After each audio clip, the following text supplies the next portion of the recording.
ciudad que sin lugar a dudas es de las más importantes dentro del periodo clásico y cuya arquitectura en realidad, desde mi muy particular y a lo mejor muy subjetivo punto de vista, revoluciona el espacio arquitectónico en el área maya, ¿no? Ya iremos platicando acerca de ello. La imagen que tenemos aquí al frente corresponde a lo que conocemos como el glifo emblema de la ciudad. Como los glifos emblema que ya revisamos del Pachactuno de Tikal, está conformado por los dos prefijos que son continuos en todos los glifos emblema, que es el Kujul y Ahau, que se traduce como divino señor, y el glifo principal tiene la lectura de Bacal, que significa hueso. Para el caso muy particular de Palenque, existe un segundo glifo emblema que presenta la imagen de un cráneo de aparentemente un tipo como de roedor por los colmillos, o más bien los incisivos largos hacia la parte frontal del cráneo, pero cuya lectura glífica es exactamente igual, es Bacal, ¿no? Finalmente hace la referencia a hueso. Este tipo de roedor es un animal mitológico, aparentemente, y aparece descarnado. Pueden observar que el maxilar inferior, o la mandíbula, presenta los elementos de hueso, ¿no? Haciendo referencia puesto a que se trata de un cráneo, ¿no? Y su lectura sería exactamente igual. Para la siguiente sesión, tendremos dos sesiones de Palenque, veremos un tercer glifo emblema que es empleado por la ciudad y de manera muy particular por uno de los gobernantes de Palenque, llamado Kinish Kambalan, pero ya platicaremos de ello para la siguiente sesión. Mientras tanto, vámonos con esto que sería lo básico. Esto que conocemos como el reino del hueso o Bacal hace la referencia a la ciudad de Palenque, pero aquí ya podemos hacer una acotación muy importante. La primera, que el glifo emblema seguramente hace la referencia hacia o la dinastía gobernante o incluso una referencia de gobierno de estado, a diferencia de lo que sería el nombre de la ciudad, aparentemente la capital de ese estado o el asiento de esa dinastía gobernante. Hoy en día sabemos que la ciudad de Palenque se llamaba antiguamente La Camja, que significa lugar de grandes aguas, mientras que la ciudad, la zona arqueológica hoy en día de Palenque se llamaba La Camja. Los gobernantes de La Camja se hacían llamar dignatarios o divinos señores del hueso, del reino del hueso, que sería el glifo emblema. Por eso pensamos, y no es la única evidencia epigráficamente, lo encontramos también para un sitio como Ekbalan, donde conocemos que el reino era Talol, el glifo emblema se lee como Talol, y la ciudad se llamaba Ekbalan, ¿no? Entonces, hay un nombre para la ciudad que identifica a la ciudad como tal, y hay un nombre para las dinastías gobernantes de esa ciudad, o posiblemente incluso el estado como tal. ¿Dónde se localiza Palenque? Bueno, seguramente muchos de ustedes ya lo saben, ya lo conocen. Nuestro mapa del área maya, durante el periodo clásico, ¿no? Todos los puntos en rojo son las principales capitales del área maya durante el 200 al 900 después de Cristo, y de manera muy puntual, la parte iluminada es lo que yo defino como la región del Bajo Sumacinta. Si leen autores como Paul Yendro, por ejemplo, o Andrews, George F. Andrews, a esta región le llaman tierras bajas noroccidentales, pero me parece que hoy en día, sobre todo con la investigación arqueológica, los datos arqueológicos que nos hablan de tipologías cerámicas, la arquitectura y la información histórica, no hay una diferencia entre el Bajo Sumacinta y el Bajo Sumacinta de las tierras noroccidentales. Prácticamente, como ya lo tienen en un esquema que les enviamos al principio del curso, esta división por regiones, esta región se debería llamar por completo región del Bajo Sumacinta. Y ahí aparecen varias capitales. Vamos a ampliar la zona, que es el recuadro. Y aquí está. Entre las capitales más importantes de la región del Bajo Sumacinta, por supuesto, se destaca Palenque como la máxima capital regional. Más sin embargo, existen otras ciudades menores que fueron de gran importancia, por ejemplo, Pomoná y Chiniquijá, hacia la parte oriental de Palenque. Hacia la parte occidental, la ciudad de Tortuguero será una ciudad muy importante, sobre todo desde el punto de vista de conflicto y rivalidad con la misma ciudad de Palenque. Y poco más allá, digamos, la última capital en el extremo occidental de las tierras bajas mayas sería la ciudad de Comalcalco, que sabemos estuvo asociada con la ciudad de Palenque, y que es la única ciudad en toda Mesoamérica construida con ladrillos, ¿no? Si ya la conocen, bueno, no me dejaban mentir, si no la conocen, bueno, en Semana Santa, ahí están los días para poderse dar la escapada, ¿no? Cercano, y esto es algo muy importante con referencia a la región, el Bajo Sumacinta, la historia de esta región, incluyendo su arquitectura, está muy asociada, está ligada completamente con la región del Alto Sumacinta, donde encontramos ciudades como Piedras Negras y Yaxchilán, que serían las grandes capitales de la región, más una serie de ciudades menores como Bonampak, La Pasadita, La Canjá, Anaité, etcétera, etcétera, ¿sabes? Que fueron ciudades muy importantes en cuanto a los conflictos, sobre todo de beligerancia, por el control de la ruta del río Sumacinta, en la cual Palenque compitió directamente con las capitales asentadas ahí mismo, como Piedras Negras o Yaxchilán. Así es que asociar justamente estas relaciones de carácter histórico con los procesos arquitectónicos no es una tarea fácil, pero hay que hacerlo para darnos cuenta justo de estas influencias y sobre todo materiales y tecnologías constructivas que aparecerán en unos y otros sitios, ¿no? Que será algo muy importante, muy relevante, ¿no? en este aspecto. En un panorama un poco más amplio, claro, también sabemos había relaciones importantes entre el Bajo Sumacinta y Palenque de manera particular con la región del Petén, con la región del río Candelaria o con los Altos de Chiapas. Veamos un poco estas relaciones o estas referencias a través primero de una secuencia. La primera es las influencias y o dominio político entre Palenque y otras entidades políticas. Sabemos que Palenque, a través de los años y a través de su principal gobernante, Kenish Hanan Pakal, generó una serie de control regional que no siempre lo mantuvo bajo control. Siempre existió el problema de alguien que se levantaba, a alguien que, bueno, finalmente se resistía al control completo del estado de Bacal, ¿no? Las relaciones en cuanto a influencias o dominio político se dieron, digamos, en una primera escala a manera regional, con ciudades como Comoná, Chiniquijá, Tortuguero y Comalcalco. Algunas de ellas, por ejemplo la de Palenque y Comalcalco, se presumen fueron relaciones de dominio político en donde los gobernantes de Comalcalco se hacían llamar sahaus de los gobernantes de Palenque, es decir, era un gobernante subordinado al gobernante palencano.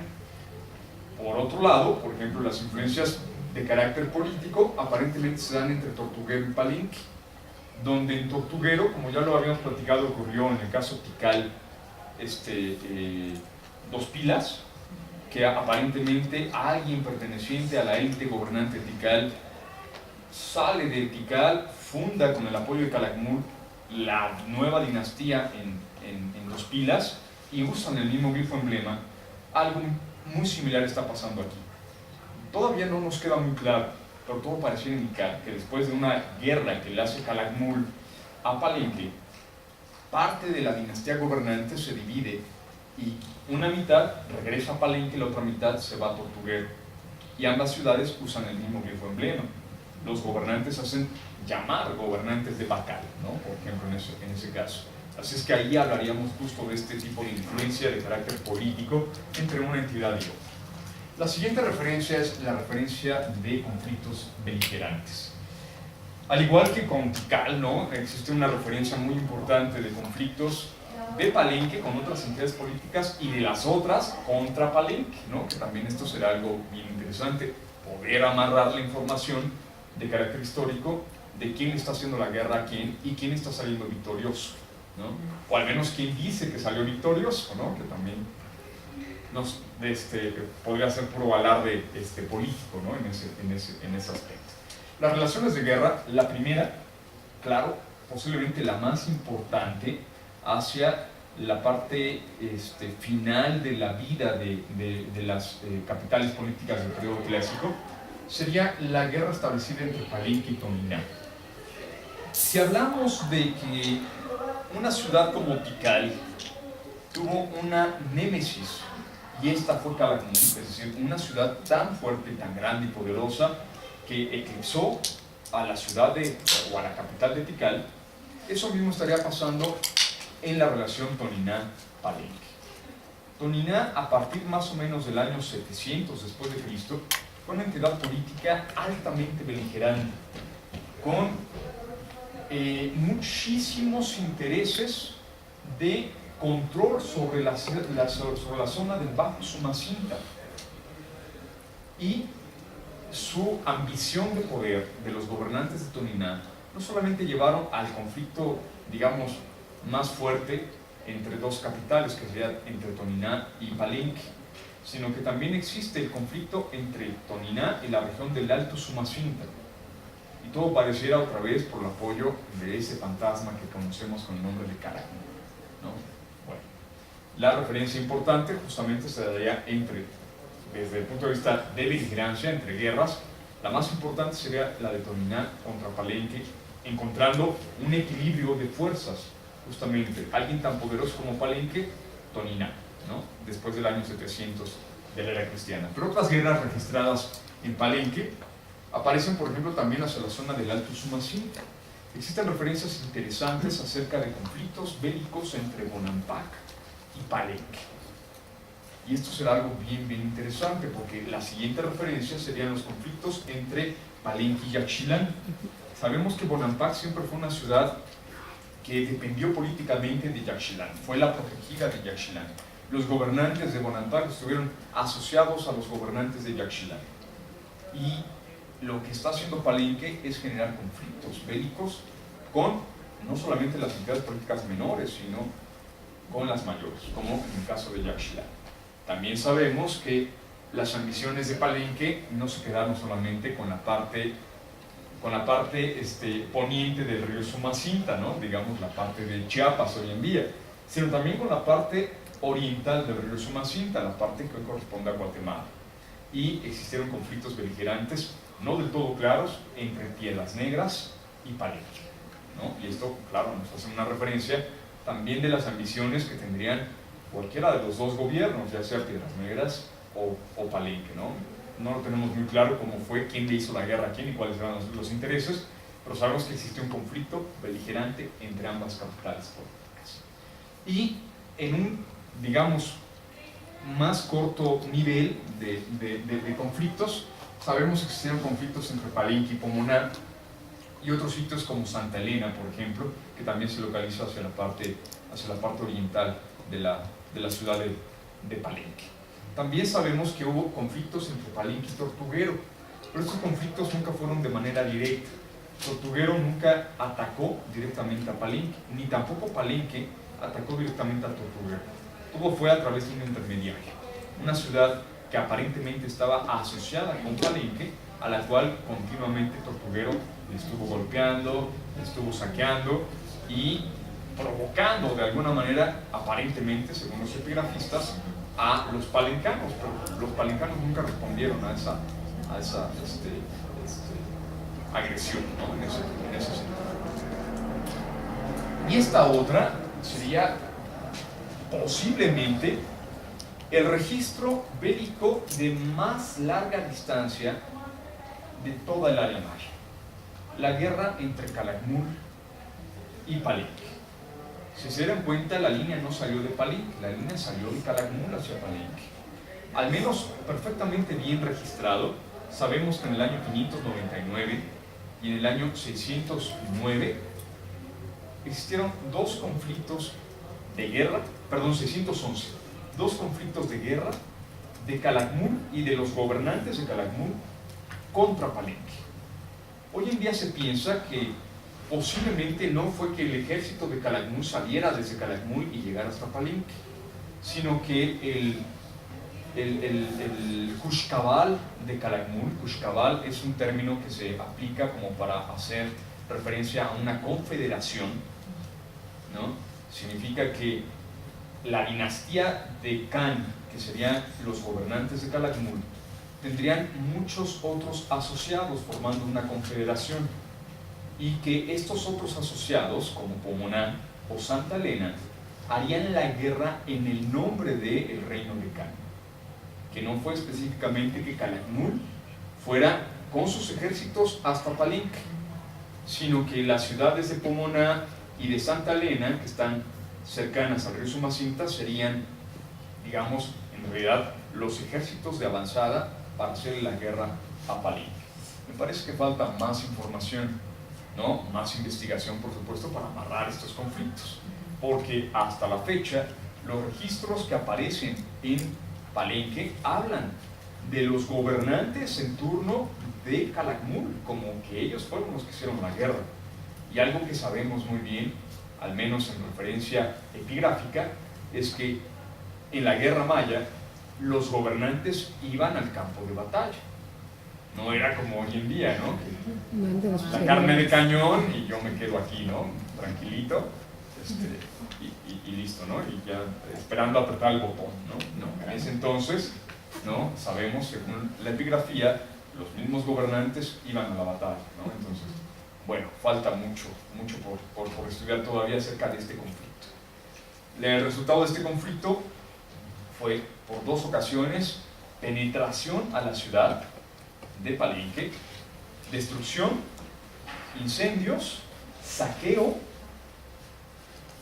y la captura de las entidades patronas, las deidades patronas de la ciudad de Palenque, ¿no? Que se perdieron los dioses patronos de la ciudad de Palenque en estos dos momentos bélicos. Esto cambiará su historia hacia el año 659 después de Cristo, cuando el mismo Tenishkan Pakal aparentemente detiene una avanzada de Calakmul y captura muchos de los asociados a Calakmul, de los gobernantes de Pomoná y de Santa Elena y de aparentemente otras entidades políticas. Pero bueno, eso ya lo platicaremos, creo que más adelante, cuando veamos los registros en el palacio. Para terminar esta referencia, ¿no?, de carácter histórico, hay otras relaciones que serían las relaciones de carácter diplomático, aquellas que nos hablan de relaciones políticas o alianzas políticas o incluso de carácter matrimonial. Sabemos que en el rubro de Palenque prácticamente hay una diversidad grande de entidades políticas menores alrededor de Palenque que estuvieron asociadas con alianzas políticas con Palenque, ¿no? Que hay muchas ciudades menores en los alrededores de Palenque cuyos gobernantes eran sahaus del gobernante palencano, ¿no?, en turno. Pero algunas relaciones que parecen existir a una mayor distancia, por ejemplo, es esta, una relación entre Tikal y Palenque. Esta relación falta sustentarse desde el punto de vista arqueológico.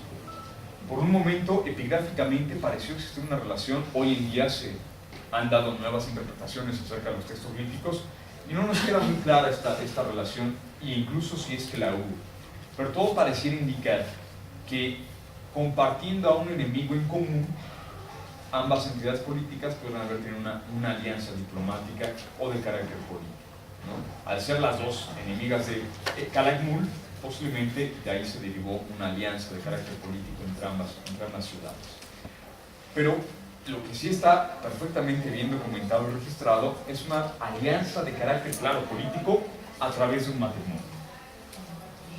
Ampliando la imagen, la zona del Petén, la zona del Bajo Sumacinta, Palenque y Tikal, en esta relación que acabamos de mencionar, y la siguiente es hasta la región del río Motagua, hoy en Honduras, donde la ciudad de Copán recibió a una mujer de la dinastía gobernante, perteneciente a las dinastías gobernantes de Palenque, para que ésta se casase con el 15º gobernante de Copán.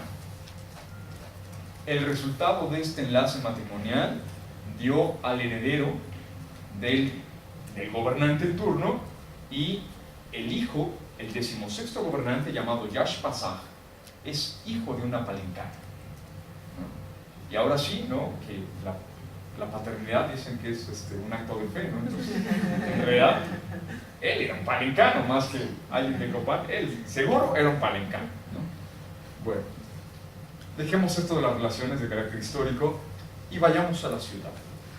Esta es la ciudad de Palenque, en lo que es el mapeo realizado por Banhart, hacia ya casi 12 años del trabajo, ¿no? del mapeo de la ciudad.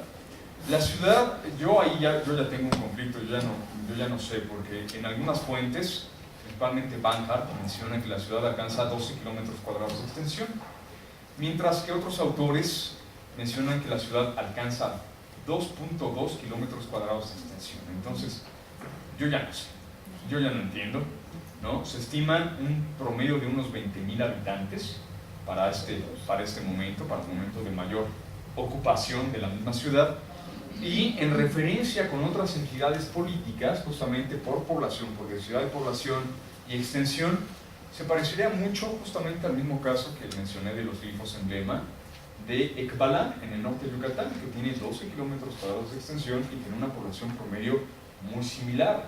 Y allá sí se habla de 12 kilómetros cuadrados de extensión. Entonces, bueno, yo me quedo con la de 12 kilómetros cuadrados de extensión, pero bueno, hay que revisar, ¿no? En cuanto a los datos.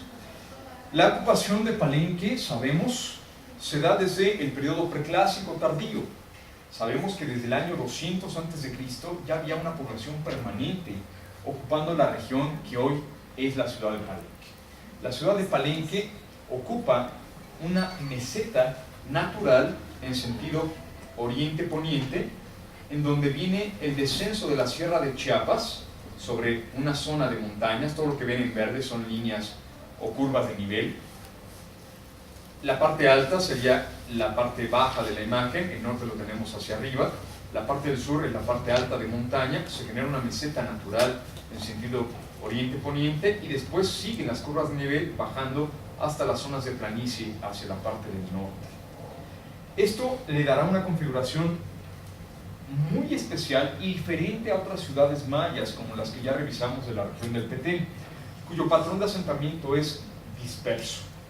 En el caso palencano, gracias a la presencia de la meseta, hablamos de un asentamiento urbano lineal, es decir, la misma forma de la planicie, la extensión en sentido oriente-poniente de la planicie, determina el asentamiento con un crecimiento oriente-poniente de la misma ciudad, teniendo claro expansiones o extensiones hacia las partes altas del norte o hacia las partes bajas del sur, ya siendo transformaciones de las laderas con terrazas artificiales, ¿no? Para generar conjuntos habitacionales. Pero prácticamente pueden ver una línea perfecta de la mancha urbana de la ciudad en sentido oriente-poniente. A eso le llamamos un patrón de asentamiento lineal, bien importante. Como parte fundamental del asentamiento fue la presencia de manantiales que generan ríos o arroyos permanentes. Hoy en día 6 arroyos prácticamente irrigan toda la ciudad y la cruzan de sur a norte, formando, digamos, una serie de secciones o áreas seccionadas dentro de la ciudad. Justamente lo que aparece en el recuadro en rojo se estima fue la zona más temprana del asentamiento de Palenque. Hoy en día sabemos que los asentamientos o la cerámica más temprana de Palenque se localiza justamente hacia la región occidental de lo que sería la zona arqueológica, lo que está abierto al público, ¿no? La parte occidental es la parte más temprana de la ciudad.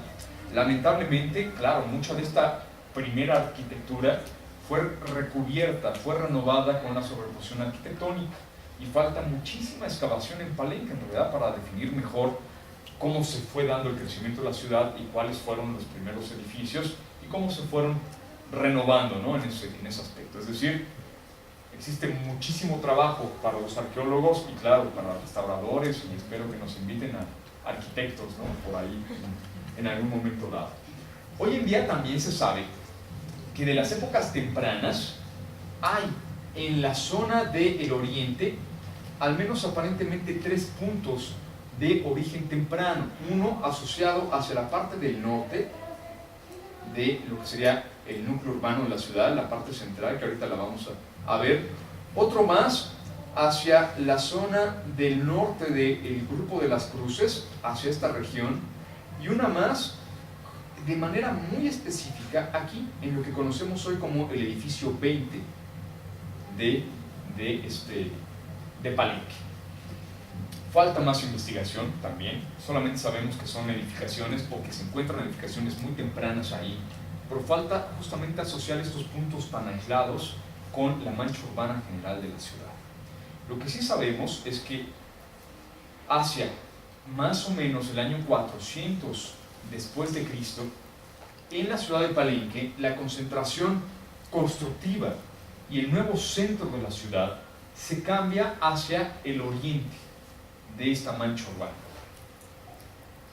Digamos, a manera de hipótesis, se presume que el primer centro de ciudad estuvo en esta zona, donde incluso hay zonas muy abiertas generando plazas de grandes dimensiones, y que después la ciudad va a conformar su centro de ciudad, su núcleo urbano de ciudad, en esta zona, en esta región, hacia más o menos el año 400 después de Cristo aproximadamente. Esta es la zona mejor fechada, o la que estimamos está mejor fechada en cuanto a las referencias del crecimiento urbano de la ciudad.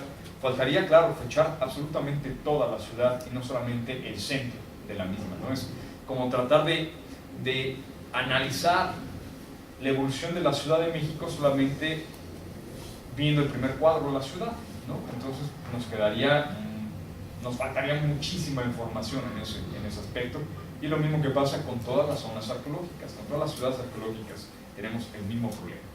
Vamos a esta zona, vamos a ampliarla, y esto es lo que definimos como el núcleo urbano.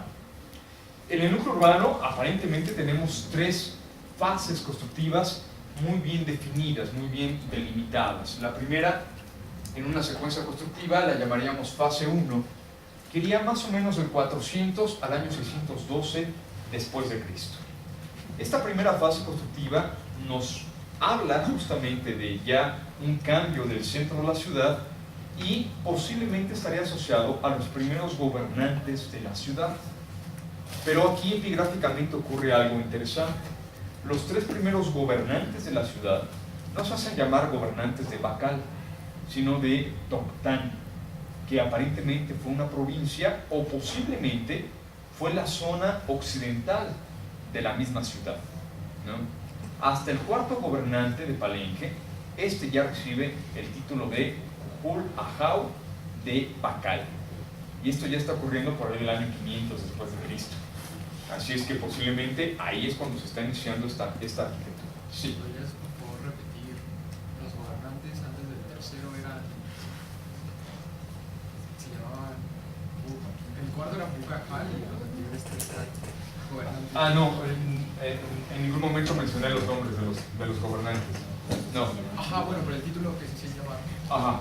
El fundador de la dinastía gobernante de Palenque aparece hacia el año 426 después de Cristo, si no mal recuerdo la fecha, y su nombre es Cuc Balam, que significa pájaro jaguar, y su título es Cucul Ajau de Toctán. Toctán. T-O-K-T-A-N. Toctán. Será el cuarto gobernante, llamado Ajcal-Mona I, el que ya recibe el título de Cucul Ajau de Baca, que es el reino de hueso, el mismo emblema que veíamos al principio. Bien, de esta primera fase constructiva se estima las primeras obras se concentran en la parte norte del núcleo urbano o del centro de la ciudad, lo que es hoy la zona abierta al público en ese sentido.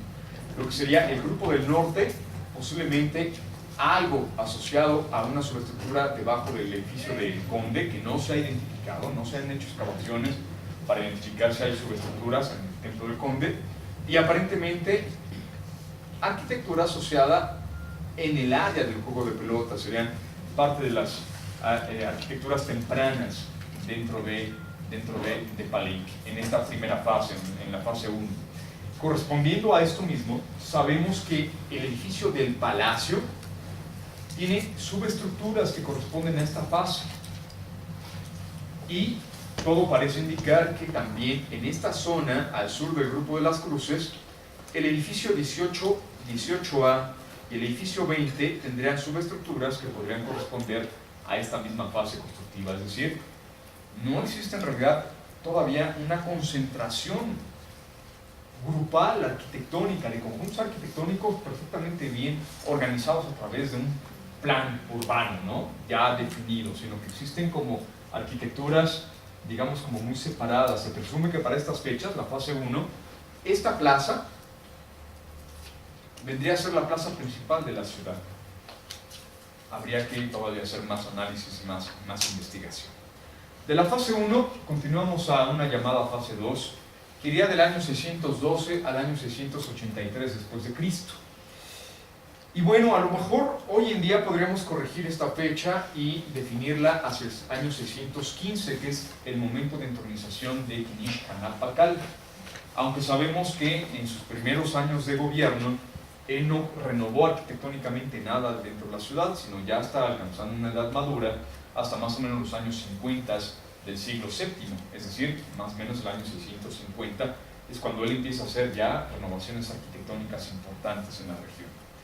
La principal arquitectura se concentra en lo que hoy es la parte central de la ciudad, con el palacio, que prácticamente la tipología arquitectónica que hoy conocemos se define justamente en este momento, en esta fase constructiva y con este gobernante, Kinish Hanap Pakal.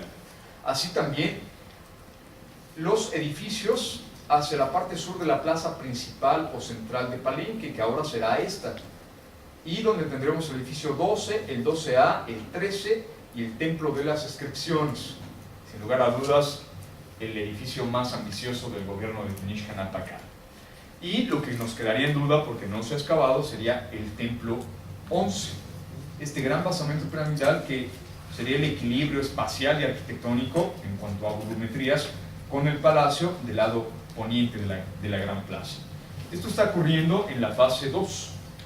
Para la fase 3, del 683 a la muerte de Kinish Hanap Pakal, o podríamos fechar también en un ajuste de fechas, hablar del año 684 como inicio de esta fase, porque es cuando asciende al trono su hijo y heredero Kinish Kambalan. Entonces esta fase podría ir del 684 hasta el 850, que sería más o menos la fecha del abandono de la ciudad de Palenque, en donde la mayoría de la arquitectura se concentra en la renovación espacial y arquitectónica del llamado Grupo de las Cruces y lo que hoy en día llaman la Acrópolis Sur, que está conformada por los edificios 21, 22, 20 y el gran edificio 19, que se encuentran en el extremo sur de este gran complejo arquitectónico. Esta zona al menos se renueva para lo que sería la fase 3, aunque sabemos hay subestructuras que son de fases más tempranas, posiblemente de la 2 o incluso desde la misma fase 1. El día de hoy, nos vamos a concentrar solamente en la fase 2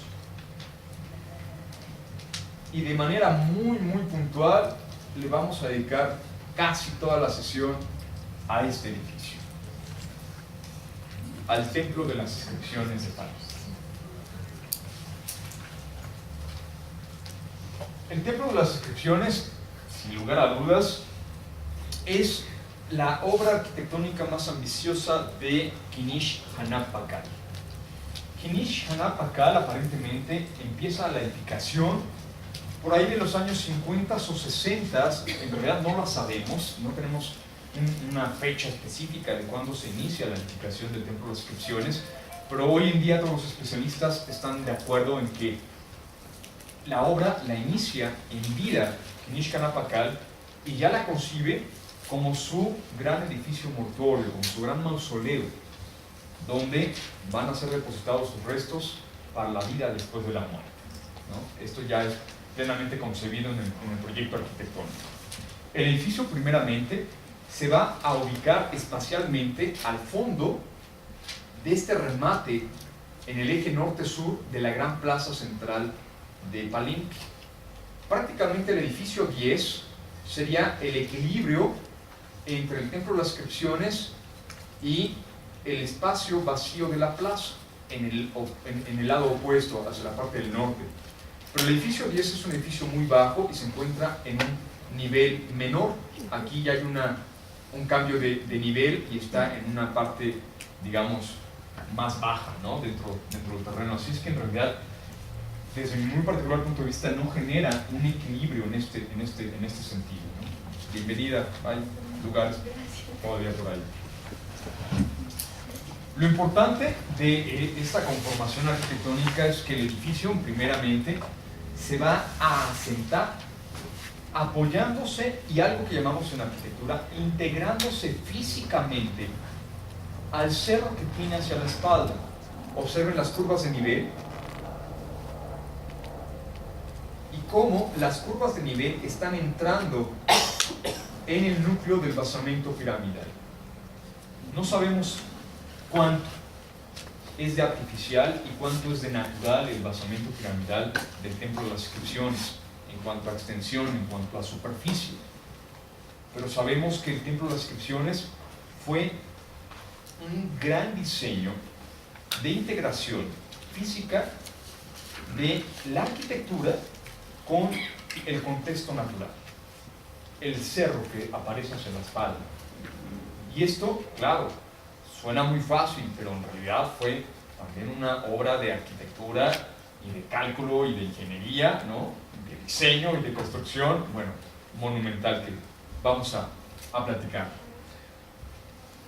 Algo que tenemos casi siempre los arquitectos, ¿no? y aquellos arquitectos que están presentes no me dejarán mentir, es que cuando leemos un plano, normalmente, aunque, como en el caso anterior, el norte lo tenemos hacia arriba, si mi acceso principal es al norte, pues giramos justamente para darle una lectura de abajo hacia arriba, ¿no? Como que voy entrando y entonces la lectura la hago de abajo hacia arriba. Por eso giramos la planta arquitectónica del Templo de las Inscripciones.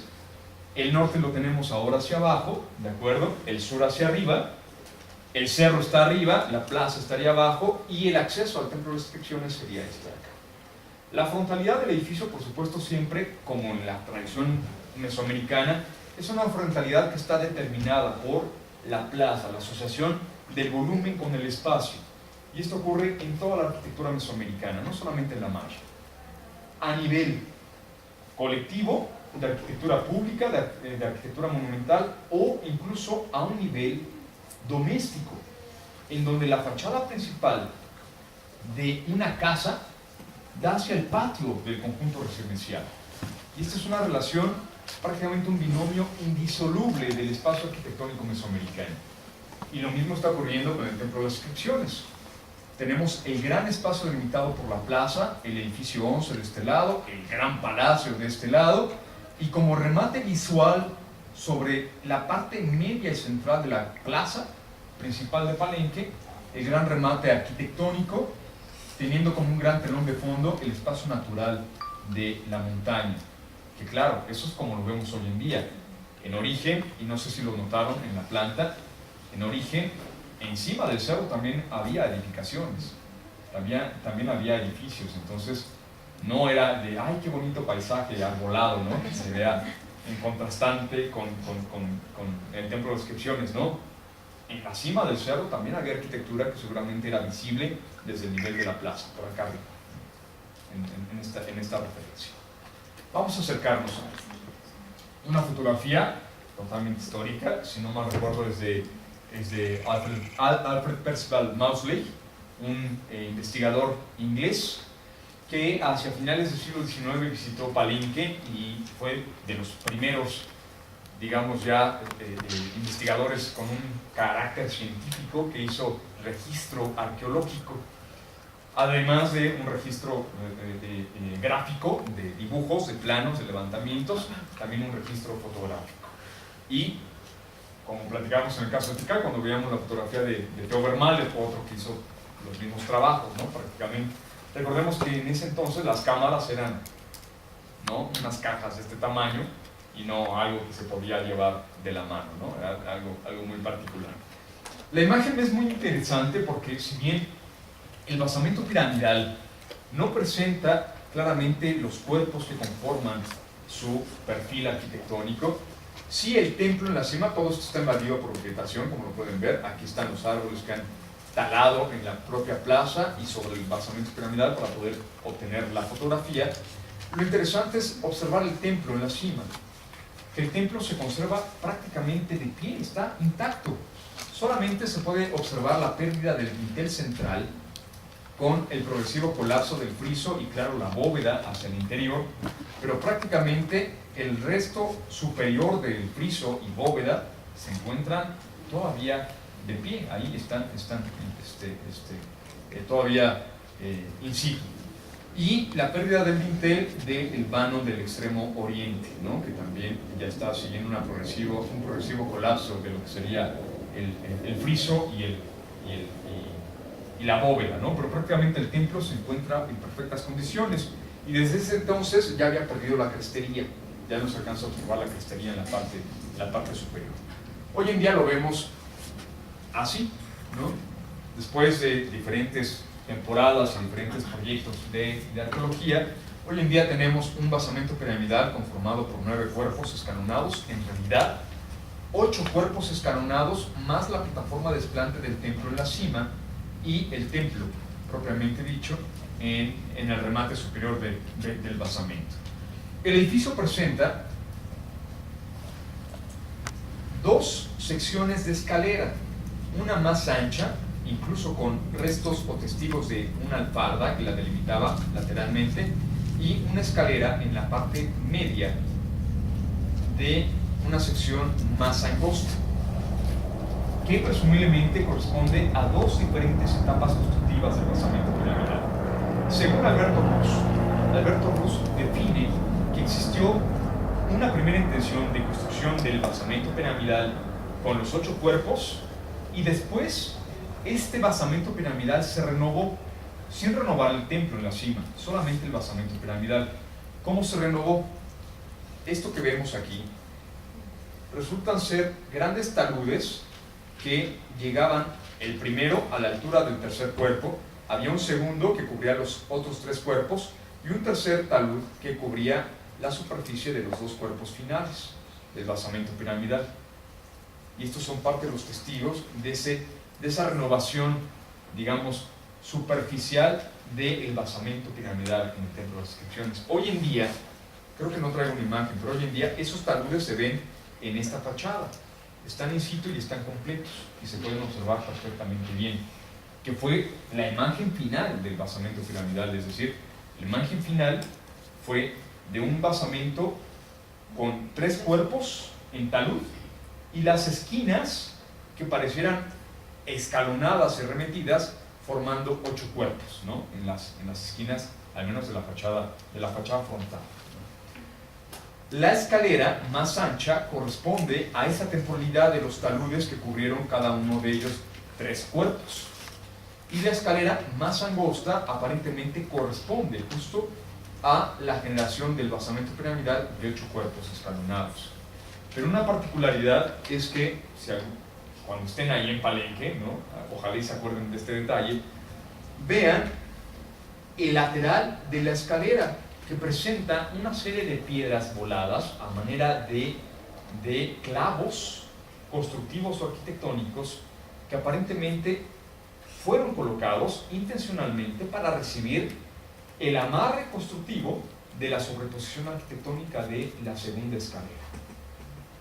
Y que esto es muy interesante verlo en sitio, porque allí están los clavos, como los que aparecen de pronto en la arquitectura teotihuacana. Si ven en Teotihuacán la pirámide del Sol y ven de pronto piedras salientes por todos lados, son clavos constructivos que recibían un relleno y un segundo talud, que era el acabado final de todo el basamento piramidal. Pero bueno, si quieren después en el receso platicamos de Teotihuacán y no nos desviamos, ¿no? Para hablar de esos sistemas constructivos, pero casi lo mismo, ¿no?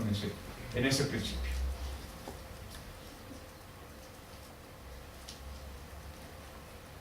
Una constante que ya habíamos indicado en la arquitectura maya es la presencia de una plataforma de desplante.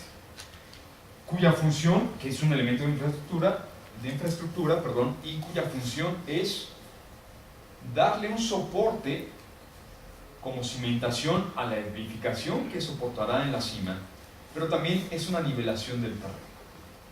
Algunas arquitecturas carecen aparentemente de plataforma de desplante, pero algo muy particular que ocurre con el Templo de las Inscripciones es que su primer cuerpo del basamento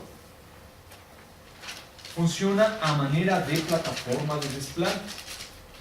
Si a espaldas del edificio viene el cerro, tenemos una pendiente descendente de sur a norte.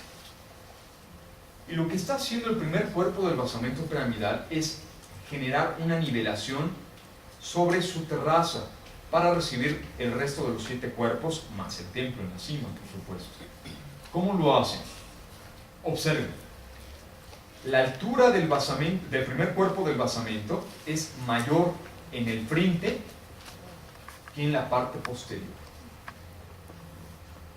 Esta es la pendiente y este es el nivel horizontal que está nivelando el terreno. El primer cuerpo del basamento piramidal hace las veces de plataforma de desplante del propio edificio, teniendo una mayor altura al frente y siendo más angosto hacia la parte de atrás por la misma pendiente que tiene el terreno de sur hacia la parte del norte. Y esto es lo que está haciendo desde el punto de vista constructivo este cuerpo del basamento. Ahora, a partir de, si no mal recuerdo, del cuarto cuerpo, del quinto cuerpo, aquí ya aparece fachada sur. Mientras tanto, del primero al cuarto o al quinto cuerpo, no hay una fachada sur por la integración misma hacia el propio cerro, ¿no? Esa es la parte que se integra. Aquí lo vemos bien. Los últimos 3 cuerpos del basamento tienen fachada sur. Los demás no tienen fachada sur. El basamento mismo se está cortando justamente al momento de intersectarse con la pendiente o el cuerpo del cerro, ¿no? La falda del cerro. Esto será muy interesante porque primeramente allí es donde se está dando la integración física. Viene la pendiente del cerro y el mismo edificio sigue la misma tectónica de pendiente natural en su fachada que lo que sería la misma pendiente del cerro, al menos en su vegetación, en su manto arbóreo, en este sentido. Vendrá la intersección y, aunque no nos queda claro cómo lo solucionan al interior del basamento piramidal, seguramente hubo muros de contención, ¿no?, entre el cerro y el propio basamento piramidal. No lo sabemos cómo lo solucionan. Lo que sí tenían que también solucionar es la sección en donde se separa el basamento piramidal del cerro, justamente esta sección de atrás, formando una especie como de calle, como si fuera una especie de pasillo entre el cerro y el propio basamento piramidal. ¿Cómo lo solucionan? Esta es la parte posterior del templo de las inscripciones, sería esta sección, la que está separada. Y lo que están viendo aquí, este es el cerro, este es el basamento piramidal, y lo que están viendo aquí es un corte en vertical de la misma montaña.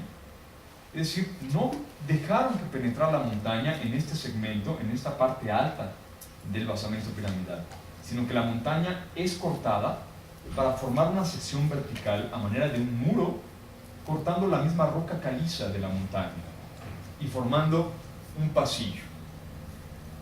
Claro, sabían los propios palencanos que existiría un gran problema al momento de las lluvias, que el escurrimiento de la precipitación pluvial sobre la ladera de la montaña llegaría a hacer una inundación entre el basamento piramidal y la misma montaña en este pasillo. Y lo que construyen los palencanos es un canal, que es este de aquí, un canal que permite el desagüe de esta zona y que conduce el agua hasta el río Tulum, que se encuentra en este sector hacia la parte oriental del basamento piramidal, del edificio, del templo de las inscripciones. Es decir, todo esto es trabajo de infraestructura. Antes de construir el edificio, de terminar el edificio, se necesita de este trabajo de infraestructura como si fuera una ingeniería civil que da soporte y que habilita la propia edificación, el espacio arquitectónico. si no existiera este corte en la montaña, si no existiera este canal, más los trabajos que hicieron para integrarse a la propia montaña, no se pudo haber construido el Templo de las Inscripciones, o tendría más problemas de conservación de los que tenemos hoy en día, ¿no? En ese principio, en ese sentido. Algo muy particular es la presencia de una segunda escalera. Tenemos la escalera principal, que sería esta de acá, en cuya base, y marcándonos el eje de simetría, el eje central del edificio, existe un altar tetrápode, un altar sobre una base de 4 cilindros, que nos marca este eje. Sin lugar a dudas, esta fue la escalinata principal de acceso hacia el edificio. Pero existe una segunda escalera, que está enmarcada aquí, en esta esquina, que sería esto, parte de esta segunda escalera. Una segunda escalera que no nos queda del todo claro cuál sería la función. Yo no he escuchado o no he leído muchas referencias acerca de esta segunda escalera. Alberto Ruz, en su libro, que además más que recomendable, el libro que le dedica exclusivamente al Templo de las Inscripciones, está editado por el Fondo de Cultura Económica.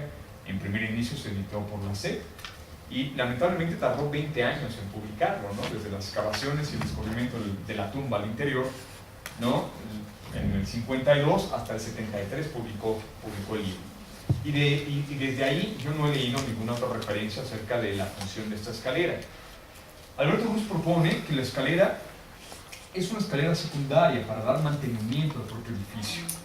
Ya habíamos visto, por ejemplo, en el caso de Tikal, el Templo 1, las escaleras laterales que existen sobre los mismos cuerpos del basamento. Además de ser escaleras de servicio como para dar mantenimiento, pudieron haber sido escaleras constructivas o para los procesos de edificación, para subir y bajar materiales de edificación, y que después, claro, siguieran teniendo una segunda función, ¿no? Es algo muy un tanto chusco, ¿no? Decir que a lo mejor también es como cuando el gran protagonista del evento pues sale por la puerta de atrás, ¿no? Y no necesariamente tiene que bajar por la escalera principal en medio de toda la colectividad reunida en la plaza, ¿no? Hacia atrás, ¿no? Ya lo espera la limusina y vamos. Es mera hipótesis, ¿no? Por supuesto. En realidad no lo sabemos, lo único que sabemos es que existe una segunda escalera que se encuentra justamente en esta esquina. Pero no hay entrada en la parte de atrás. No. Al final habría que justamente darle la vuelta a la terraza del último cuerpo e ingresar. El único acceso al templo propiamente es por aquí, nada más, por aquí, ¿no? Y bueno, por aquí la escalera, a menos que te dieras un buen salto para ingresar por alguno de los vanos laterales, ¿no? Pero en realidad, el único vano de acceso es el central, ¿no? Como tal, ¿no? Y bueno, virtualmente subamos y lleguemos al templo, ¿no? Llegamos hasta la cima. Este es el templo. Otra fotografía histórica, observen el templo, igual todo lleno de vegetación. ¿De qué año son estas fotografías? Exactamente, no más sé, o menos. son finales del 19 y principios del 20. Sí, más o menos. Sí, no recuerdo, pero También más o menos, ¿no? Tenemos la plataforma de planta del templo invadida con la vegetación, la escalera, con dos grandes placas que forman las alfardas, el vano central con lo que ya hemos detectado, la pérdida del dintel y el progresivo colapso de su friso y bóveda, otro dintel perdido, es este de acá y este de acá, ¿no? Y vean la cantidad de vegetación que está encima de frisos y techumbre, al grado de que ni siquiera nos permiten ver el arranque de la crestería, ¿no? Que encuentra Alberto Ruz y que finalmente la consolida. ¿Los dinteles eran también de madera? Sí, los dinteles eran de madera de Chicozapote. Los vanos son muy amplios. En el Templo de las Inscripciones, imposible colocar un dintel de piedra. Este se vencería, ¿no? Recordemos, la piedra no trabaja a flexocompresión. Por eso, una piedra artificial como una viga de concreto lleva un armado de metálico, de acero, ¿no? Por debajo para recibir los trabajos a flexocompresión. Es decir, una piedra, si solamente tiene dos apoyos y le genera una carga central, la piedra no se flexiona, la piedra se rompe, se fractura.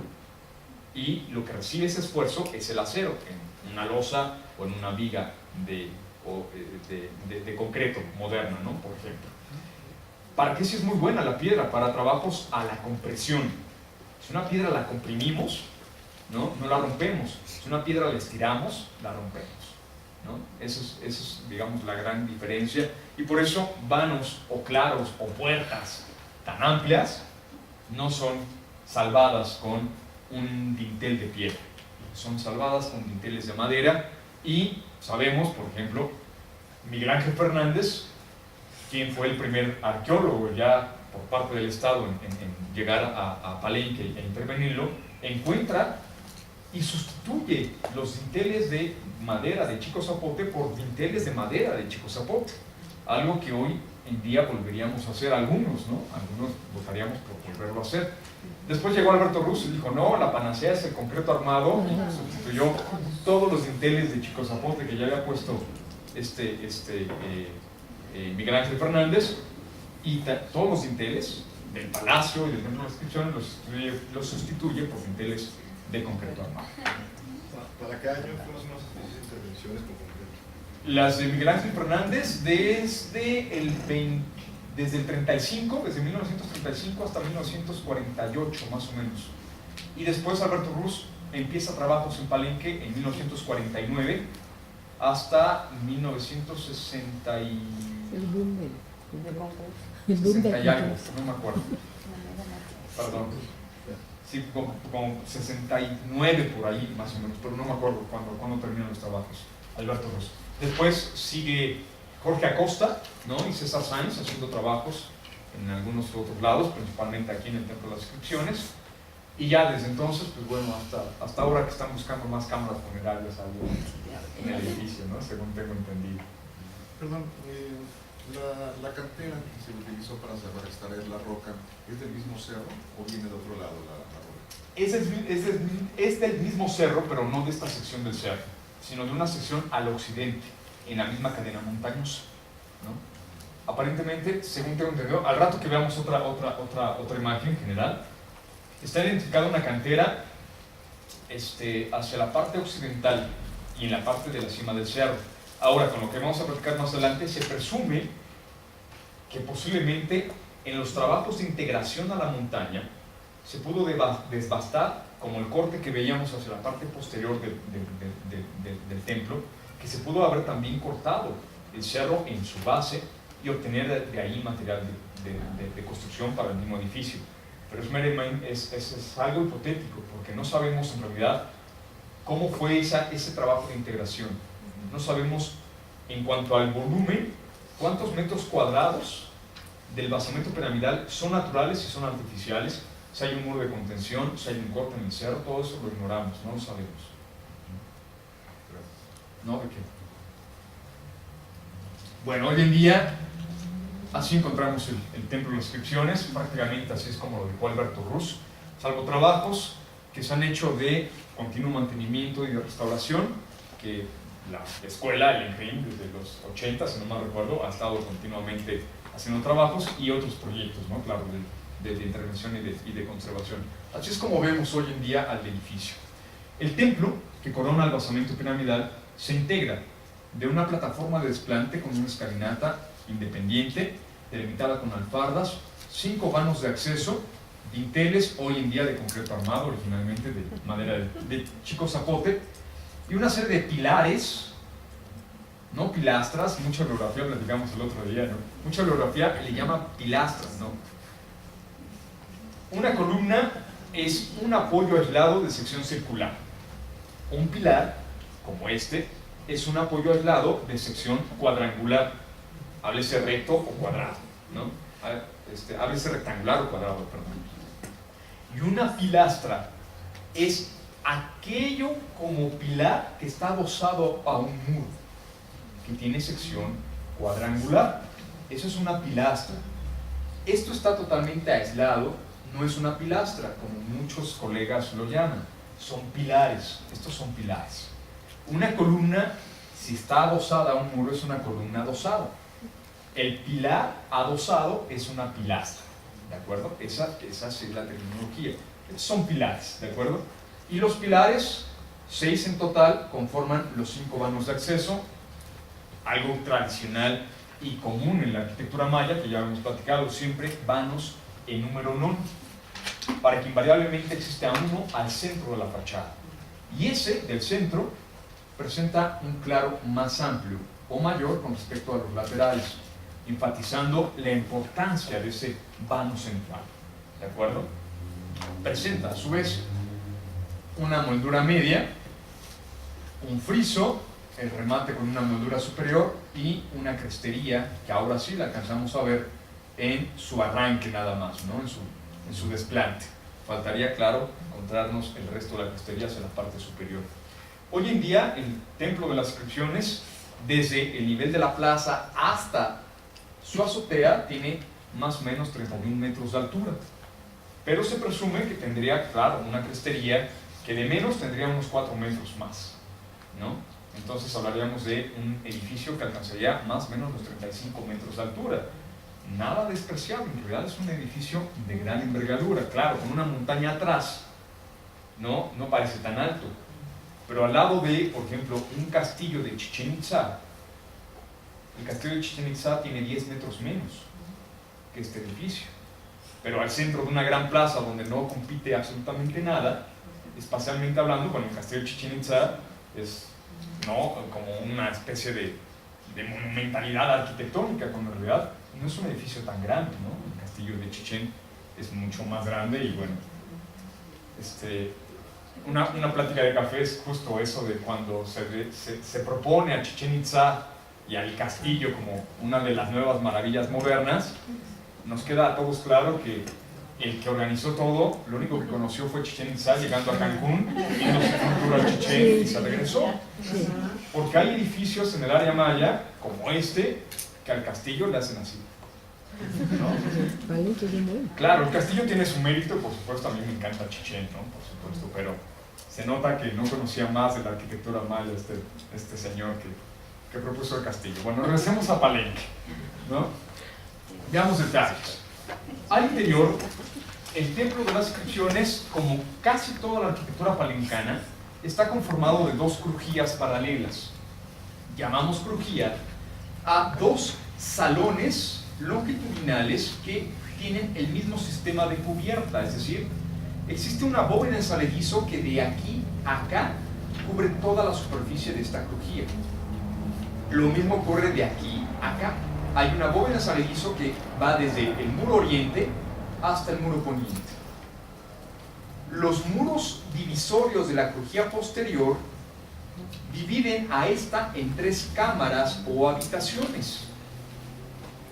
Pero la bóveda en saledizo no se apoya en estos muros. Podemos demoler esos muros y la bóveda en saledizo no se colapsa.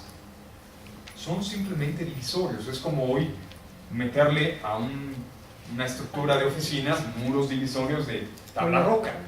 Le quitamos la tabla roca y no le va a pasar nada a la losa, ¿no? O sea, no se va a caer.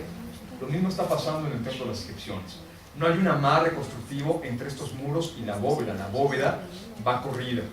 Y esto es común en toda la arquitectura palencana. Por eso llamamos dos crujías paralelas. La frontal es como un gran vestíbulo porticado y la crujía posterior está conformada o dividida en 3 cámaras o habitaciones. ¿De acuerdo? Perdón, yo hay algo que no entendí. Dices que, o sea, aquí hay 2 bóvedas, una de la crujía de adelante y otra de la crujía de atrás. Ajá. Pero ninguna se apoya en los, pero en el muro medio sí, ¿no? Lo que no se apoyan es en los que van así. Claro, Los que son- exacto, sí. Ajá. La bóveda se está apoyando, un intrados de la bóveda se apoya sobre estos dinteles y estos pilares y el otro intrados en el muro central, ¿no? Para cubrir esto.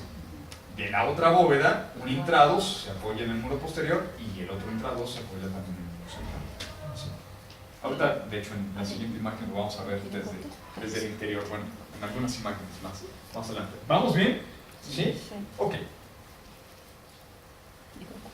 Al exterior, esta es la plataforma de desplante del templo, su escalinata, sus alfardas y, como parte muy particular, este perfil arquitectónico que presentan todos los cuerpos del basamento piramidal del Templo de las Inscripciones, así como la plataforma del templo que corona este edificio y muchos otros edificios palencanos, presentan este perfil arquitectónico que es una moldura basal, un talud y una moldura superior que tiene la misma inclinación del talud.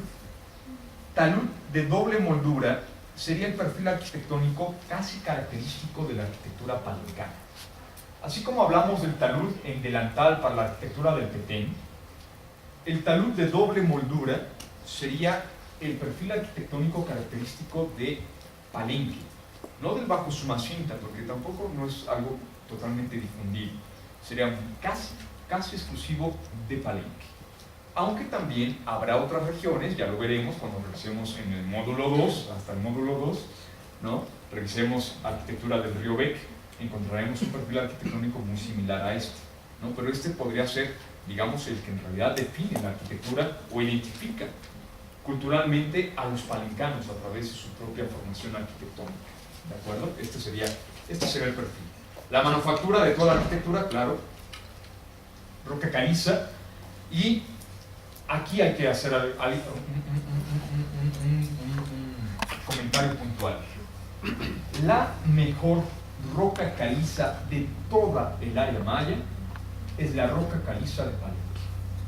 Una roca caliza dolomítica, la cual, según los expertos, ¿no? Según los geólogos, le faltaron algunos cuantos millones de años para convertirse en un travertino y unos más de millones de años de compresión atmosférica para convertirse en un mar.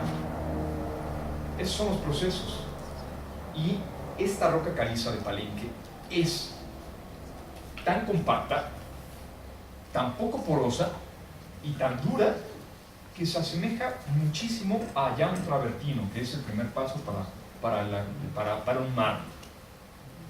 Y por eso también la arquitectura de Palenque se conserva, pero idealmente, ¿no? En cuanto a deterioro, en cuanto a corrosión, en cuanto a conservación y mantenerse de pie los edificios con una argamasa de cal que también se obtuvo de esta misma piedra dolomítica. Entonces tenemos la mejor argamasa de cal y la mejor piedra de la edificación de todo el área, ¿no?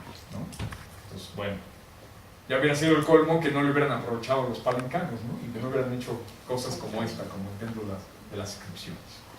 Para acceder al templo, sobre la plataforma de desplante, existe esta escalera delimitada con dos alfardas, donde fueron colocadas dos grandes losas monolíticas, fracturadas en su parte media, pero que fueron una sola pieza.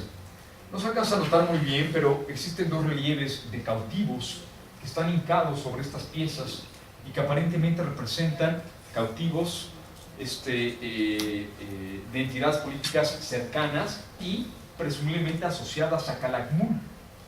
Y que bueno, la colocación y la presentación de estos dos cautivos, pues claro, enfatizaría la importancia de estas victorias generadas, ¿no? O alcanzadas por Kinish Hanapakal, el constructor del propio edificio.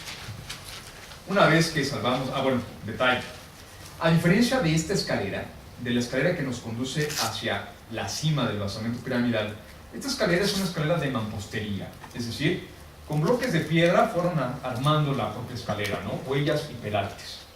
Esta escalera, observen, no conserva los estucos. Estos son bloques monolíticos, un solo bloque que forma la huella y el peralte. Y los bloques están perfectamente bien careados. Las superficies son totalmente pulidas, lisas, para formar la vertical y la horizontal del escalón, el peralte y la huella. Muy importante.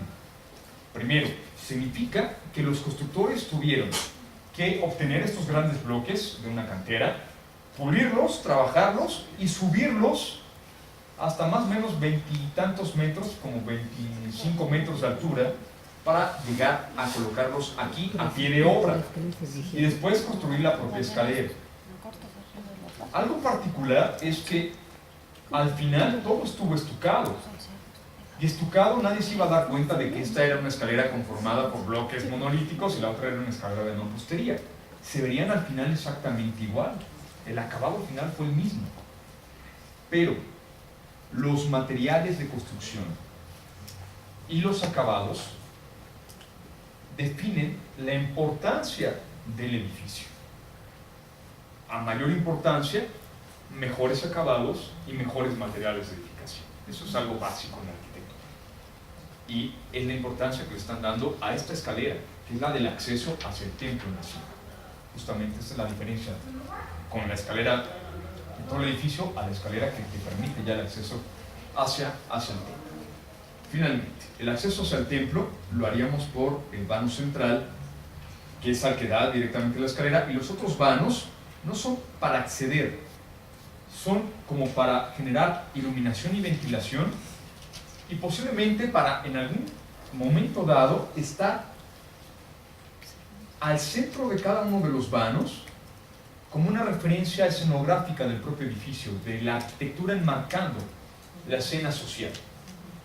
Pero de aquí, si me quiero salir del edificio, o le brinco, o más bien me regreso al vano central y de ahí bajo las escaleras. Es decir, no son para acceder o para salir del edificio, ¿no? En esta referencia importante. Los pilares que generan los 5 vanos en origen estuvieron modelados en estuco. Los dos de los extremos, este y este de acá, llevaron textos glíficos que lamentablemente se perdieron, ¿no? Solamente se encuentran algunos pequeños cartuchos glíficos que se encuentran in situ, pero hoy sabemos que estuvieron conformados por 96 cartuchos glíficos cada uno de ellos. Esto será algo muy interesante. Todavía yo no lo he leído, no sé qué interpretación tengan los epigrafistas, pero de pronto como que textos muy puntuales o muy importantes aparecen en una secuencia de 96 cartuchos glíficos, ¿no? De hecho, en el mismo palenque, ya lo veremos, hay un tablero de los 96 glifos, así conocido, ¿no? Que se encontró en el palacio. Y por ejemplo, en el sitio de Ekbalam, otra vez Ekbalam, bueno, es que hay paralelismos de pronto, ¿no? En el sitio de Ekbalam había una pintura mural muy importante que hablaba justamente de la fundación de la dinastía gobernante y que era una pintura mural de 96 glifos, también de un estricto carácter de 96 glifos, ¿no? Como cuando nos piden un resumen para ponencia, ¿no? Y que nos dicen en máximo tantas palabras, ¿no? Algo similar. Perdón por lo absurdo del ejemplo, es para que se entendiera, ¿no? En ese principio. Los otros 4 pilares presentan en la superficie un relieve modelado en estuco que presenta una figura humana de pie, vista o representada frontalmente, con las puntas de los pies abiertas y que sujeta con su brazo a una imagen de un infante que aparecería acá. En este caso, bueno, lo que se conserva es parte de las piernas, un braguero con un faldellín que llega a la mitad de los muslos. Se ve en primer plano el brazo izquierdo, que estaría flexionado y está justamente sujetando la imagen de un infante. Y se alcanza a ver parte de un tocado de largas plumas, presumiblemente de quetzal, y una banda, que hoy sabemos son bandas celestes, que marcaron estas escenas, ¿no? En el completo perímetro de los pilares. Esta es otra, bueno, el pilar anterior es justamente el que marca por el lado poniente al vano central, y este es el detalle del pilar al oriente del vano central. Durante mucho tiempo se presumió que eran las imágenes del mismo Kinish Haná Pakal y su esposa, la señora Sakbu Ahau, que estaban sujetando a su hijo primogénito, Kambalam. Hoy hay nuevas interpretaciones y hoy se dice que en realidad los 4 individuos aquí representados son ancestros del mismo Kinish Haná Pakal, y que de hecho el anterior, podría ser el mismísimo Pakal, aquí representado, mientras que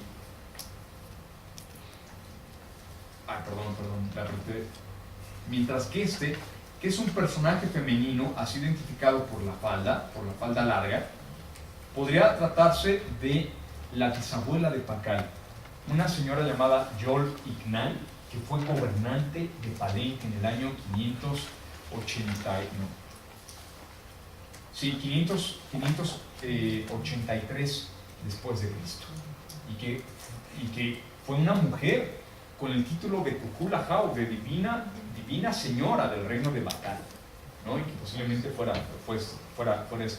Esta es la representación de esta mujer gobernante. Lo que, aunque existe la variación en cuanto a la imagen de los individuos, lo que no cambia es justamente, esta es una reconstitución de Merle Green Robertson, lo que no cambia es el infante. El infante presenta, y obsérvenlo, se ve por debajo de su brazo y de su pierna una serie de escamas. La pierna derecha en primer plano termina con su pie, mientras que la pierna izquierda en segundo plano termina en realidad en esto que es el cuerpo de una serpiente, que aparentemente con fauces abiertas será sujetada o soportada por el brazo extendido al frente de cada uno de los personajes. Si la interpretación es correcta, se trata de la imagen del dios Kawil en su representación infantil. Unem Kawil se llama en maya. Unem, U-N-E-M, Kawil, K-A-W-U-I-I-E.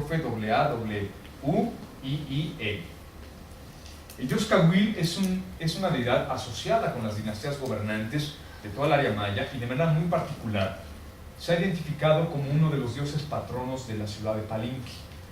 Las representaciones, posiblemente aquí de Kawil, hagan referencia a lo que vamos a ver más adelante en la iconografía de la lápida de Pacal, al interior de la cámara funeraria del Templo de las Inscripciones, ¿no? Pero esto lo vemos un poquito más adelante.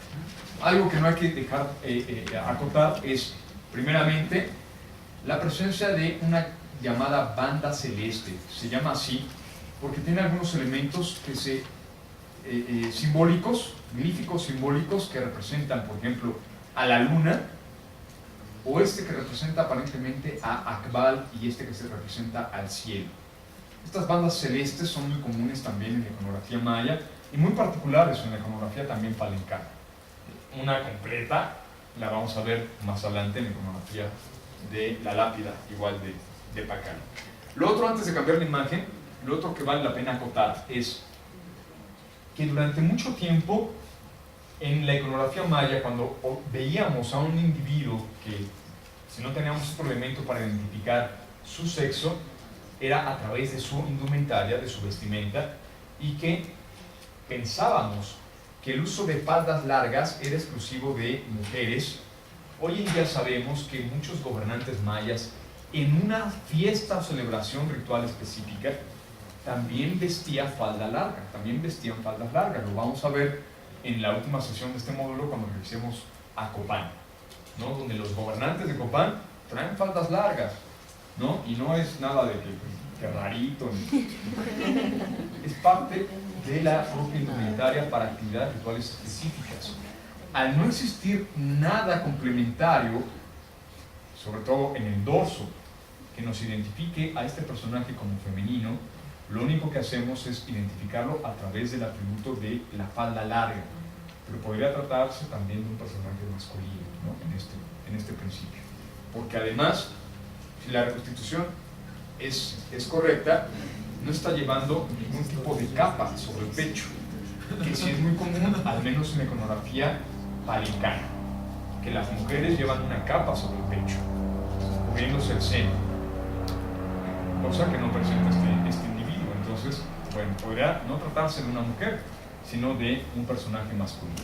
Dejemos la iconografía de los pilares y ahora sí, entremos al tema. Ahí está. Esta es la primera crujía. Desde allá atrás creo que no se ve, porque de aquí medio se ve, está muy tenue. La fotografía está tomada desde esta esquina, viendo hacia el poniente. Esta es la primera crujía, la primera galería del Templo de las Inscripciones. Lo primero que hay que acotar es también todos estos grandes detalles constructivos que se generaron en el edificio. Primero, un piso conformado por grandes losas monolíticas que hacen el pavimento del piso en el Templo de las Inscripciones. No es un piso de mampostería y después con un recubrimiento de estuco. Es un piso conformado por grandes bloques totalmente lisos a manera de losas, de lápidas, que conforman el piso del Templo de las Inscripciones. Es decir, no es cualquier piso. es el piso de un edificio de gran envergadura, porque lo mismo, ¿no? Es obtener el bloque, la lápida, la losa, perdón, púlela, súbela y colócala para formar el piso. Segundo, la gran amplitud del espacio interior palincano, de la arquitectura palincana. ¿Se recuerdan la sesión pasada que veíamos el templo 1 y el templo 3, perdón, el templo 4 de Tikal? Que el espacio era, bueno, mínimo, que apenas pasaba por reglamento de construcción, ¿no? De 1,10 m de ancho. Tú dijiste que ni siquiera lo pasaba. En el templo 4 no pasaba, en el templo 1 se pasaba. Aquí se logra una proporción que llamaríamos de 2 a 1 en el espacio interior. Es decir, el ancho del pilar o del muro intermedio se duplica en el claro que se está salvando, o el claro al interior de la crujín.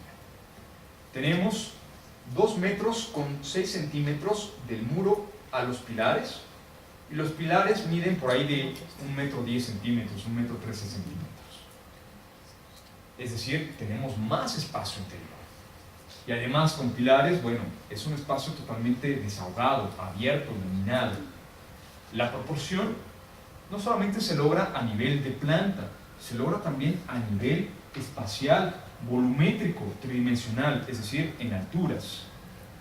Los muros miden 3 metros hasta el arranque de la bóveda, y la bóveda mide 3 metros con 33 centímetros al interior. Según medidas de Alberto Russell, no han tenido la oportunidad de medirlo, ¿no? Ustedes sí. Es decir, tenemos una altura de 6 metros con 33 centímetros desde el nivel del piso hasta las tapas de bóveda en la parte superior.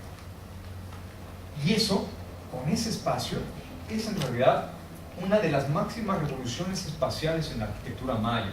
Espacios realmente amplios en cuanto a base, en cuanto a claro y en cuanto a altura.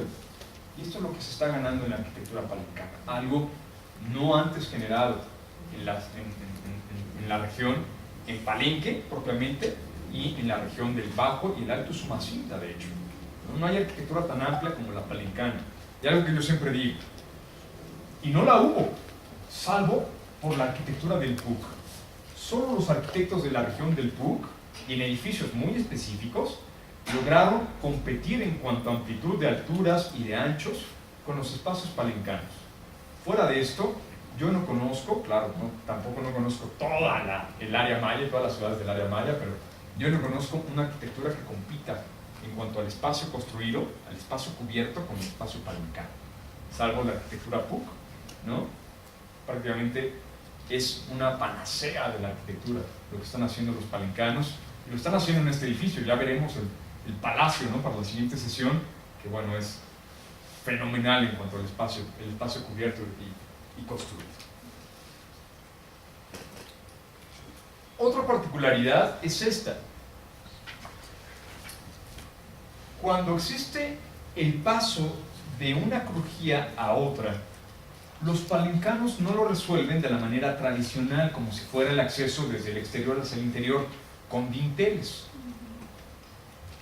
Una vez estando en la crujía frontal, el acceso a la crujía posterior se hace a través de un arco.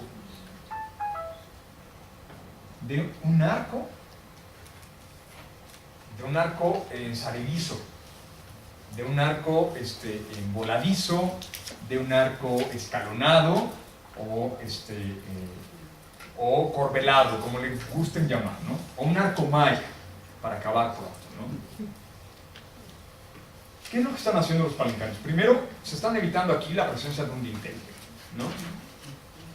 Segundo, se están ahorrando material de construcción, porque este espacio vacío representa, claro, material de construcción. Están generando una puerta con un arco, techado con un arco, y están aligerando a su vez la bóveda central, que sería todo el núcleo de bóveda que corre encima del muro central.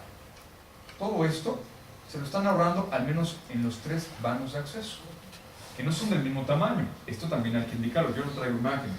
Pero los vanos laterales son menores, mientras que el vano central tiene el arco hasta las tapas de bóveda, ¿no? Hasta la cima. Enfatizando que también ese es el acceso principal hacia la cámara principal, hacia el cuarto principal del templo, que es el central, ¿no? Y esto es muy básico en la arquitectura maya, ¿no? Siempre son muy centralistas en ese principio, ¿no? En la línea que me lleva hacia la parte central, hacia la habitación principal. Se llama Templo de las Inscripciones por la presencia de 3 grandes lápidas o losas que están empotradas, 2 de ellas en el muro central sobre la crujía frontal y una más al centro de el vano, o al centro de la cámara posterior, cámara central, perdón, y adosada al muro posterior, que sería esta la imagen. Cuidado, porque a mí me ha tocado escuchar a los guías de turistas de Palenque que bueno, son bárbaros, ¿no? Y que luego dicen que este es el templo de las inscripciones, que porque ahí se hacían las inscripciones para la escuela. No crean esas cosas, ¿no? En un principio, incluso Franz Blom, uno de los primeros investigadores que llegaron a Palenque, él le llamó el templo de las leyes, porque pensó que justamente en estos textos bíblicos se encontrarían las leyes de la propia ciudad. Hoy en día sabemos que, primero, entre las 3 losas se suma el texto glífico más extenso, in situ y conservado, no alterado, de toda el área maya, con 680 cartuchos glíficos. Que claro, la lectura se hace primero en ¿no? Viéndolos de frente se hace de izquierda a derecha. Primero se lee este tablero, después se lee el que se encuentra en medio, y se termina el discurso en Y que los 3 tableros fueron mandados a hacer por el mismo Kinish Kanapacal. Inicia la lectura en este primer pasaje del primer tablero del templo, haciendo referencia a un pasado cosmogónico, un pasado mitológico del nacimiento de las deidades patronas de Palenque, el ascenso al trono de la primera madre y del nacimiento de estas deidades patronas. Después de hablar en un capítulo mitológico acerca de dioses, lo aterriza haciendo un paralelismo entre el gobierno de los dioses con el gobierno de los hombres de la región de Palenque, y empieza con la referencia de los gobernantes ya históricos de Palenque del reino de Bacal, no de Toctán. Empieza a hablar justamente de los gobernantes de Bacal. Empieza con Ajcal Muna primero, después Canjochitán, y después sigue con todas las series dinásticas hasta llegar a su tiempo histórico. Ahí, Kinish Kanapacal hace una pausa y empieza a hablar de los rituales de periodos de Catún que él mismo realiza. Un periodo de Catún, ya habíamos platicado, es un periodo de 20 años, mientras que los gobernantes de Tikal hacían conjuntos de pirámides gemelas en esas ceremonias de Catún. Aparentemente, Kinish Kanapacal lo que hacía era una ofrenda de un bulto mortuorio que presumiblemente llevaba algún tipo de autosacrificio con sangre, y que se quemaba en incensarios para hacerle llegar eso como alimento a los dioses. Y eso es lo que hacía Kinish Kanapacal, y lo dedicaba a la deidad patrona de ese Catún, de ese periodo de 20 años. Termina esta referencia no con sus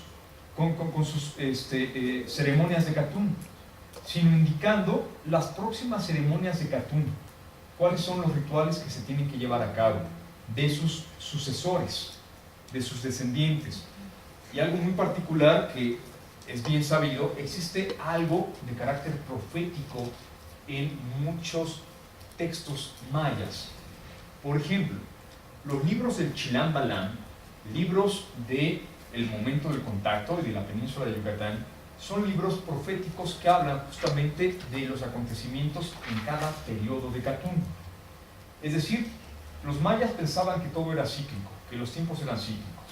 Y entonces, en un periodo de Catún llamado 1 Ajau, o 3 Ajau, o 5 Ajau, al repetirse ese mismo periodo del mismo nombre, iba a pasar lo mismo que ocurrió en el anterior.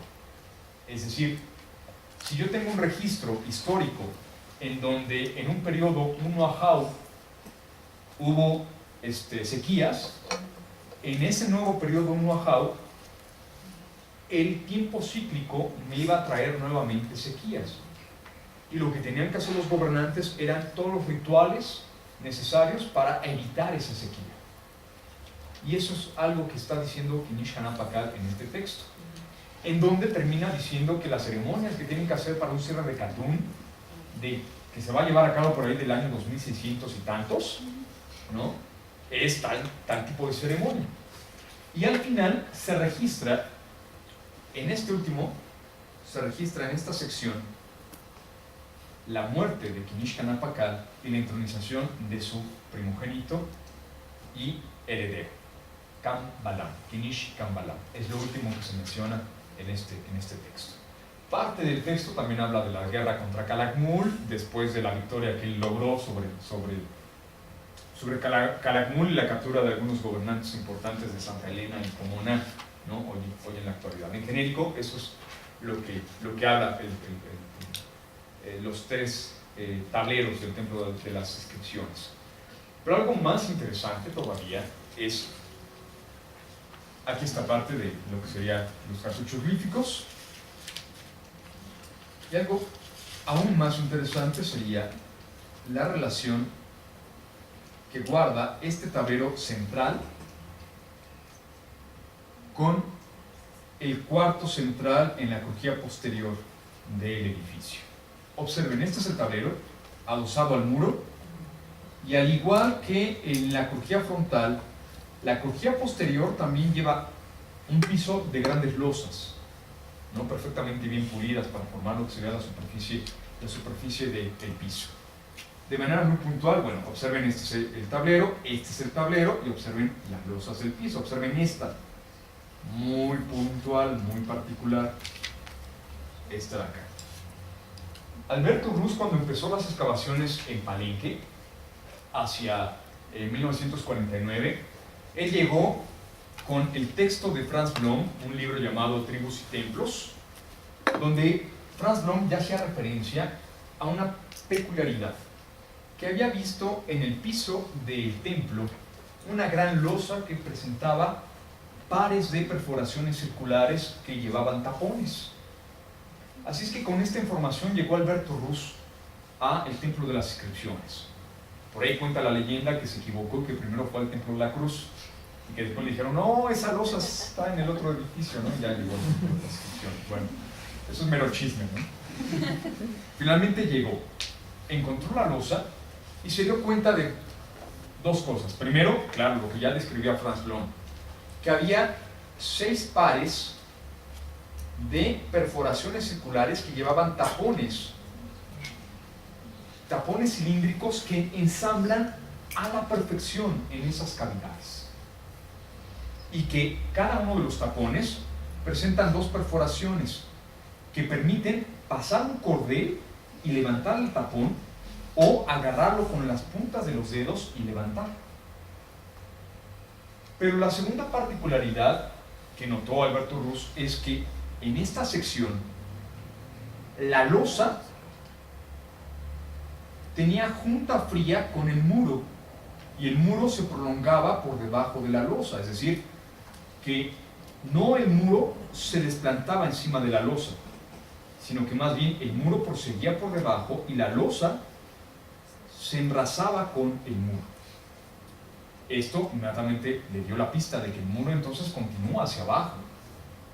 Y si puedo quitar los tapones, puedo por supuesto levantar la losa, ¿no? Que el objeto de una losa perforada era levantar. Supongo que todo el mundo lo sabe, ¿no?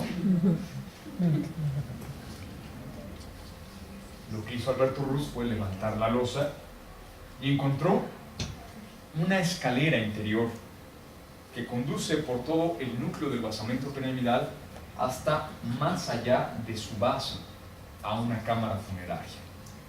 Este pasaje escalonado y abovedado lo encontró totalmente relleno de piedras de mampostería.